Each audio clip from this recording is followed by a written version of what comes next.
سفر شام کی رودات سناؤں کیسے.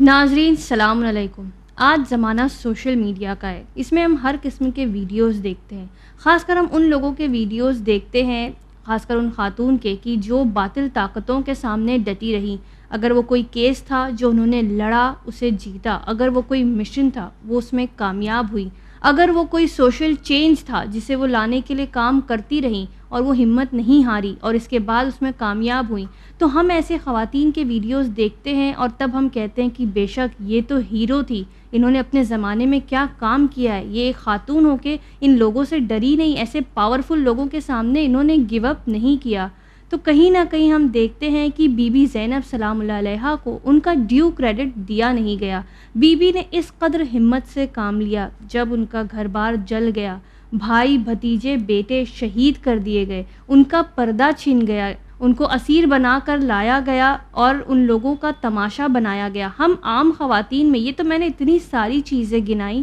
ایک چیز بھی اگر خدا نہ خواستہ ہمارے ساتھ ہو، ہم اپنے ہوش و حواس کھو بیٹھتے ہیں. لیکن شہزادی نے ہمیں کیا دکھایا کہ ان کا کیسا کردار رہا. ہوش و حواس کھونا دور، انہوں نے کس طرح سے ہمت سے کام لیا. یزید کے دربار میں اسے للکارا، اسے بے نقاب کیا، حتیٰ کہ دربار ان کے حق پہ ہونے کی گواہی دینے لگا. اور اسی طرح بی بی نے اس دربار میں امام حسین کے حق کا دفاع کیا. اگر آسان الفاظوں میں کہیں تو ان کا کیس لڑا اور ان کو صحیح ثابت کیا لوگوں کے سامنے، جبکہ ان کا دل ٹوٹا ہوا تھا، جسم زخمی تھا. یہاں تک کہ اگر ہم مینٹل ہیلتھ کا تو ذکر کر ہی نہیں سکتے کہ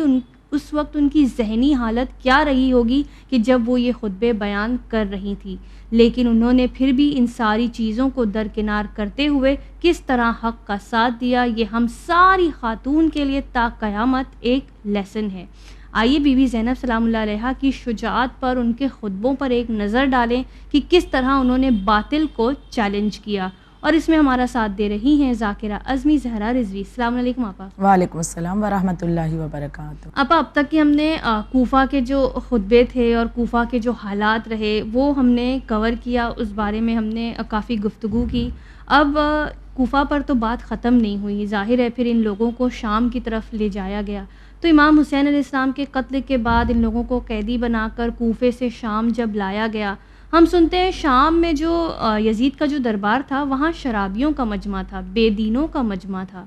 تو ان لوگوں کے سامنے بی بی زینب علیہ السلام کو خطبہ کیوں دینا پڑا؟ کیا وجہ تھی اور ان کے خطبے کی کیا اہمیت رہی تاریخ میں؟ اعوذ باللہ من الشیطان اللعین الرجیم. بسم اللہ الرحمن الرحیم.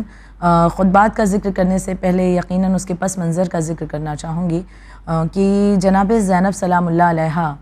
نے خطبے کیوں دیے. اور بہت سی جگہ پر آپ کے خطبات ملتے ہیں. کوفہ میں بھی خطبہ آپ نے دیا تھا، اور بالخصوص دربار یزید کا خطبہ جسے کبھی بھی فراموش نہیں کیا جا سکتا، کیونکہ اس میں بہت بڑی حقیقت جو آپ نے پیش کی تھی جس سے بے خبر شام والے تھے. پہلے ان چیزوں کا ذکر کر دوں. تاریخی اعتبار سے بات کا آغاز کرنا چاہوں گی کہ ملک شام، اگر ہم دور دیکھیں رسالت مآب کا کہ حضرت محمد مصطفیٰ صلی اللہ علیہ وآلہ وسلم کہ اس دور میں روم کا ایک مشرقی روم کا ایک حصہ مانا جاتا تھا شام، اور وہاں کی اکثریت جو تھی یعنی آبادی جو وہاں پر زیادہ تر تھی عیسائیوں کی تھی. اور اس کے بعد دوسری چیز اگر ہم غور کریں کہ جب یہاں پر فتح کے روز اول سے جب یہاں پر اسلام پھیلا تو اسلام کس کے ذریعے سے پھیلا؟ اچھا، یہ تاریخی باتیں ہیں کہ جس میں بہت سے ایسے نام سامنے آ جائیں گے کہ شاید لوگوں کو پسند نہ آئیں، تو لہٰذا ہم ایک جنرل بات کر رہے ہیں کہ جب شام میں دین اسلام کو پھیلایا گیا، ہونا یہ چاہیے کہ ایسے کے ذریعے پھیلایا جاتا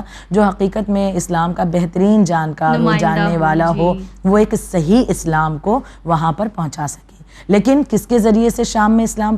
پھیلایا گیا؟ ابو سفیان کی آل کے ذریعے سے، یعنی جو خود اس طرح سے بگڑا ہوا ہو اور گمراہ شخصیتیں ہوں، ان کے ذریعے سے وہاں پر دین اسلام پھیلا. تو اب سوچیے جب گمراہوں کے ذریعے سے اسلام پھیلے گا تو عالم کیا ہوگا، وہ اسلام کیسا یہ لوگ سمجھیں گے. تو اب جب ان کے ذریعے سے اسلام پھیلے گا تو ظاہر سی بات ہے کہ وہ اہل بیت کا ذکر تو کریں گے نہیں. اہل بیت کے مقام و منزلت سے بھی لوگوں کو آشنا نہیں کرایا گیا، ان چیزوں سے بھی لوگوں کو دور رکھا گیا. اور ساتھ ساتھ یہ بھی ہم خیال کریں کہ جو شام کے لوگ تھے جنہیں ابو سفیان کی آل کے ذریعے سے، ابو سفیان کے اولادوں کے ذریعے سے اسلام مل رہا تھا، یہ شام کے افراد نہ انہوں نے کبھی رسول اللہ کو دیکھا تھا اور نہ مدینہ والوں سے کبھی ملے تھے کہ کچھ حقیقت انہیں اسلام کی پتہ چلتی، لہٰذا اب جو کچھ بھی آل ابو سفیان دے رہی تھی اسلام کے نام پر، وہی چیزیں یہ اسلام کو سمجھ رہے تھے۔ پھر ان لوگوں نے اتنا پروپیگنڈا اہل بیت اطہار کے خلاف، بالخصوص مولا کائنات کے خلاف کیا کہ یہ شام والوں کے پاس جب خبر ملتی ہے ان لوگوں کو کہ مولا کائنات مسجد میں حالت سجدہ میں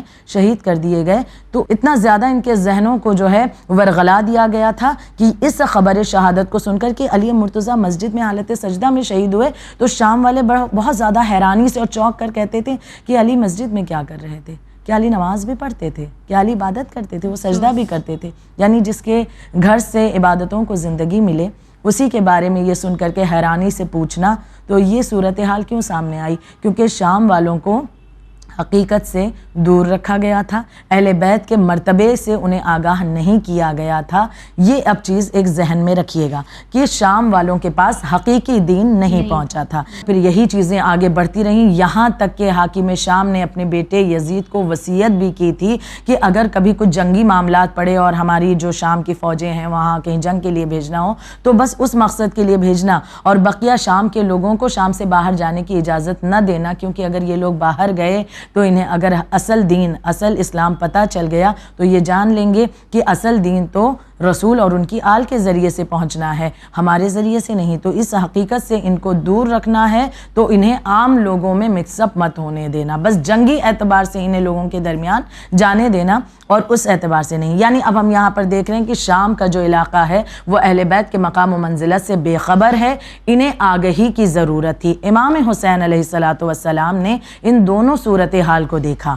کہ آپ دیکھ رہے ہیں کہ شام کا اندرونی حصہ جو ہے، یعنی جو شام والے ہیں وہ ایک الگ مسئلے سے جوجھ رہے تھے، اور جو شام کی باہری علاقہ تھا جیسے کہ حجاز ہے، عراق تھا، فارس تھا، یمن تھا، مصر تھا، یہ تمام جو ہے ایک الگ مسئلے سے جوجھ رہے تھے۔ یعنی کہ شام کے اندر آگہی کی ضرورت تھی، انہیں باخبر کیا جائے کہ جو دین اسلام تمہیں ابو سفیان کی آل سے ملا وہ حقیقی اسلام نہیں ہے، اہل بیت کے مقام و منزلت کو جو تم بے خبر بنے بیٹھے ہو ان کے مقام و منزلت کو جانو، یہ آگہی ان تک پہنچانا ضرورت تھی۔ دوسری طرف شام کے باہری حصے جن کا چند کا میں نے نام لیا، عراق وغیرہ، یہاں کے لوگ آگاہ تھے مقام و منزلت سے، لیکن یہ لوگ سوئے ہوئے تھے، ان کے ضمیر سو چکے تھے، ان کے ضمیر کو جگانے کی ضرورت تھی۔ تو اب دو تدبیروں کی ضرورت تھی۔ سوئے ہوئے ضمیروں کو جگانے کے لیے امام حسین نے شہادت کا راستہ اپنایا، اور شام کے اندر آگہی کو پہنچانے کے لیے اہل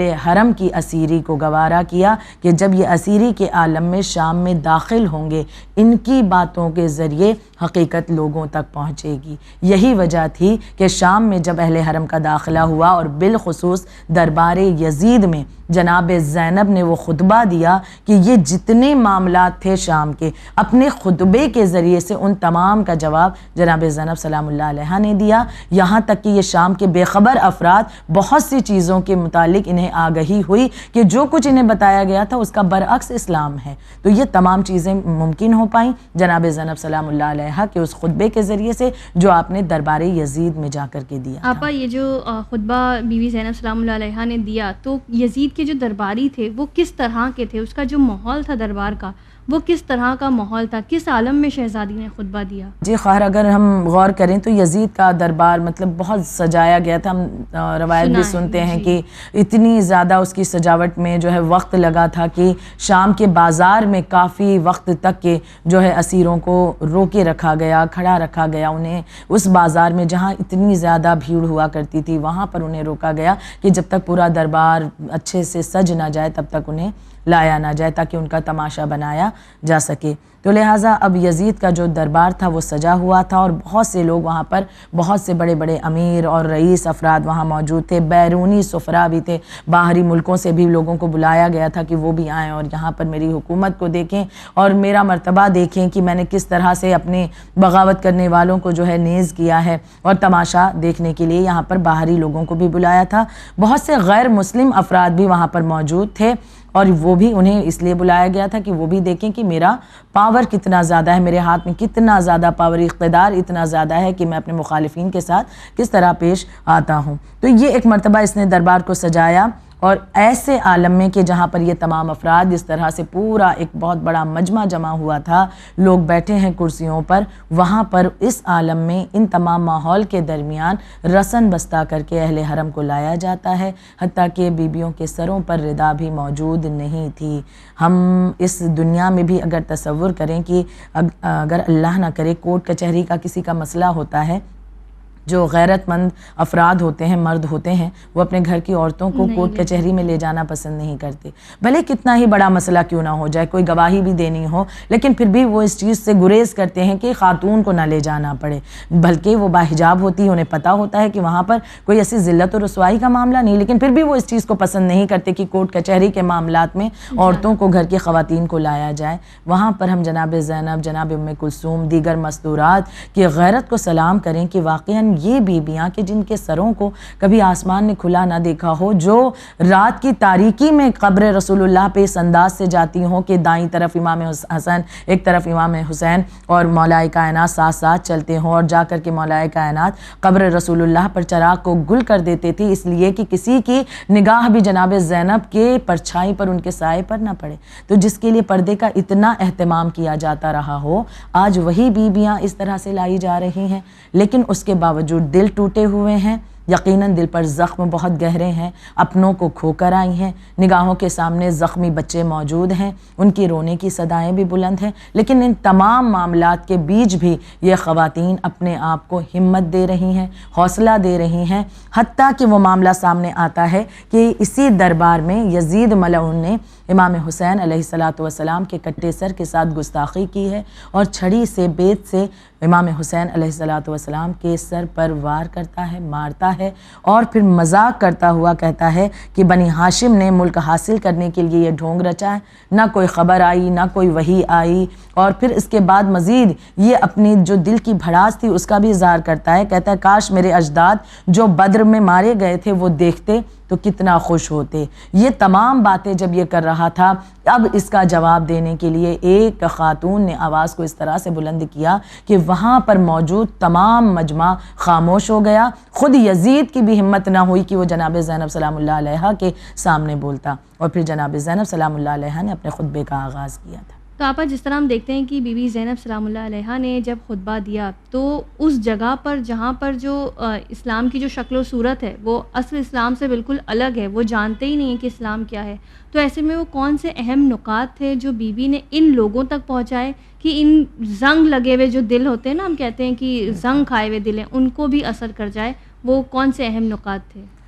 جی، بی بی نے اپنے خطبے کے ذریعے سے بہت سے حقائق کو جو ہے لوگوں کے سامنے پیش کیا، جو کہ آل ابی سفیان کے ذریعے سے، یزید کے ذریعے سے، حاکم شام کے ذریعے سے ان لوگوں کے ذہن میں وہ گمراہیاں ڈالی گئی تھیں، یا اسلام کی شکل و صورت کو ایک دم تبدیل کر کے پیش کیا تھا، اور خاص کر کے ہمارا تعلق، مطلب ان لوگوں کا دعویٰ یہ تھا بنی امیہ کا کہ ہمارا تعلق تو رسول اللہ کے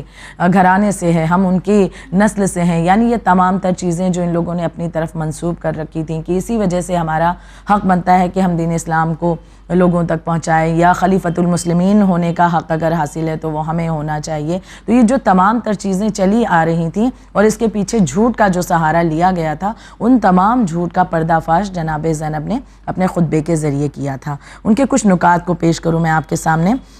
سب سے پہلے جناب زینب سلام اللہ علیہ نے خداوند عالم کی حمد و ثنا کی ہے، درود پاک پیغمبر اسلام پر بھیجا ہے، اور اس کے بعد بیان فرماتی ہیں کہ واقعاً خداوند نے سچ کہا ہے کہ پھر جن لوگوں نے برائی کی تھی ان کا انجام برا ہی ہوا، کیونکہ ان لوگوں نے خدا کی آیتوں کو جھٹلایا اور ان کے ساتھ مسخرہ پن کیا ہے۔ یہاں بی بی نے سورہ روم کی آیت نمبر 10 کی تلاوت کے ذریعے اس بات کو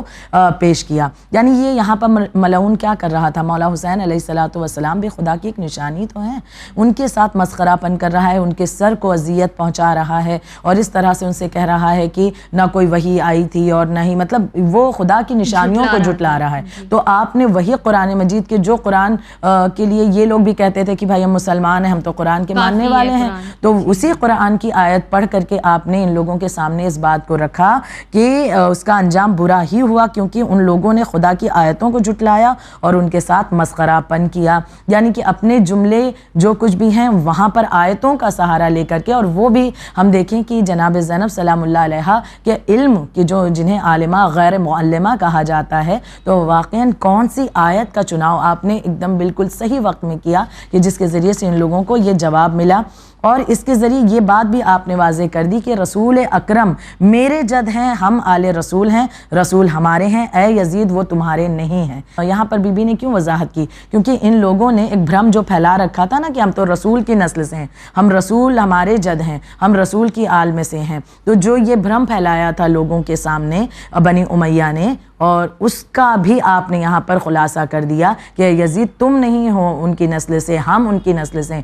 وہ تمہارے جد نہیں ہمارے جد ہیں. اب اس پر بھی یہ خاموش رہا تو ظاہر سی بات ہے مجمع دھیرے دھیرے ان چیزوں کو سوچے گا نا کہ اگر بات اس میں غلط ہوتی تو یزید اس کا جو ہے ایک مرتبہ بڑھ کر کے جواب دیتا یا کچھ کہتا, لیکن اس میں بھی یہ ہمت نہیں تھی کیونکہ وہ جانتا تھا کہ جو کچھ بھی بی بی فرما رہی ہیں وہ سچ کہہ رہی ہیں کہ تعلق ان کا ہے رسول کے گھرانے سے, میرا نہیں ہے. پھر اس کے بعد جناب زینب سلام اللہ علیہا نے یزید پلید کو جب مخاطب کیا ہے تو اس وقت آپ نے اس کے القاب سے نہیں بلایا ہے. یعنی جب بھی اس خطبے کے درمیان ہم دیکھیں بی بی نے اس سے کلام کیا ہے, اس سے مخاطب بھی ہوئی ہیں, تو اے یزید یعنی عربی میں یا یزید کہہ کر کے, یعنی یہ نہیں کہ وہ خلیفۃ المسلمین بنا بیٹھا ہے لوگوں کے درمیان, کوئی اسے حاکم کہہ رہا ہے, کوئی کچھ کہہ رہا ہے, تو اسے اس انداز سے یا اس کے القابات جو اسے لوگ دیتے ہیں تو اس سے بلاتی نہیں, بلکہ آپ نے بغیر ڈرے بغیر کسی خوف کے آپ نے اسے اس کے نام سے آواز دیا, وہ بھی للکار کر کے پکارا ہے. یعنی کہ ایک عورت کی شجاعت, وہ بھی وہ خاتون کہ جو تمام مصائب و آلام سے گزر چکی ہے, جس کی نگاہوں کے سامنے بھی حالات بہت بدترین ہیں, جس کی نگاہوں کے سامنے وہ بچے بھی موجود ہیں جو زخمی ہیں, جو رسن بستہ ہیں, خود بی بی بھی بے پردہ ہیں اور ان کے ساتھ دیگر مستورات کی سروں پر بھی چادر موجود نہیں, امام سجاد موجود ہیں کہ جن کے جسم سے خون بہ رہا ہے, وہ تمام تر مناظر ہیں. لیکن اس کے باوجود بھی بغیر خوف و خطر کے یزید کا نام لے کر کے, جبکہ آپ جانتی ہیں کہ اسے اس بات سے بہت زیادہ جو ہے غصہ آ سکتا ہے, لیکن اس کے باوجود بغیر خوف و خطر کے یزید کا نام لے کر کے آپ نے کلام کیا ہے. پھر مزید آپ نے اس کے خاندان کو کی جو ہے وضاحت کرا دی, کیونکہ اس نے یہی اپنے آپ کو پہچانوایا تھا, ہمارا خاندان بہت ہی اعلیٰ اور افضل ہے اور ہمارے خاندان میں یہ خوبیاں وہ خوبیاں, جو کچھ من گڑنت باتیں تھیں اسے اب بے نقاب بی بی کس طرح کر رہی ہیں. اے آزاد کردہ غلام کی اولاد, آپ نے اس جملے کے ساتھ آغاز کیا, کیا یہ انصاف ہے کہ تو نے اپنے گھر کی خواتین اور کنیزوں کو تو پردے میں رکھا ہے اور رسول خدا کی بیٹیوں کو بے پردہ اس دربار میں کھینچ رہے ہو؟ تم نے ان کے پردے کو چاک کیا, ان کے چہروں کی نمائش کی, دشمن انہیں ایک شہر سے دوسرے شہر کھینچ رہے ہیں. یہ جو یہاں پر جملہ ہمیں نظر آتا ہے نا, اے آزاد کردہ غلام کی اولاد, یہاں پر بی بی نے ان کے سامنے, اس پورے مجمع کے سامنے اس یزید اور اس کے خاندان کی حقیقت کو کھول کر رکھ دیا. کس طرح سے کہ اگر ہم غور کریں تو یہ جملہ اپنے آپ میں وضاحت رکھتا ہے. کس طرح کہ جناب زینب نے اس کے خاندانی پس منظر کو پیش کیا کہ جب فتح مکہ کے بعد ابو سفیان, جس نے اسلام قبول تو کر لیا لیکن وہ ایک دبدبے میں یا اس طرح سے کہ وہ پورا ایک واقعہ اپنے آپ میں جو موجود ہے, تو اس کے بعد رسول اللہ نے اسے یہی کہہ کر بلایا تھا کہ جاؤ میں نے تمہیں آزاد کیا, آزاد کردہ غلام ہو تم ہمارے. اس حقیقت سے بی بی نے پردہ اٹھا دیا. اب جو مجمع بیٹھا ہوا تھا, جن لوگوں کے سامنے ان لوگوں نے ایک الگ تصویر پیش کی تھی, انہیں بھی معلوم ہو گیا کہ یہ مسلمان تو بہت بعد میں بنے ہیں. یعنی رسول اللہ کی زندگی سے یہ مسلمان نہیں بلکہ ان کی زندگی کے آخری دور میں یہ لوگ, یہ گھرانہ مسلمان ہوا ہے. اور یہ تو کچھ اور ہمیں بتاتے رہے کہ ان کا تعلق ہی مسلمان گھرانے سے ہے. یعنی یہاں صورتحال ایک اور بہت بڑا راز جو لوگوں کے سامنے رکھا گیا تھا بنی امیہ کی طرف سے, اس کا بھی آپ نے پردہ فاش کیا. پھر آپ مزید بیان فرماتی ہیں کہ تیری اس بے انصافی پر کوئی حیرت نہیں ہے اور نہ تیرے فعل پر کوئی تعجب ہے. آخر کیا امید کی جا سکتی ہے اس کی اولاد سے جس نے نیک بندوں کے جگر اور کلیجے کو چبایا ہو. اب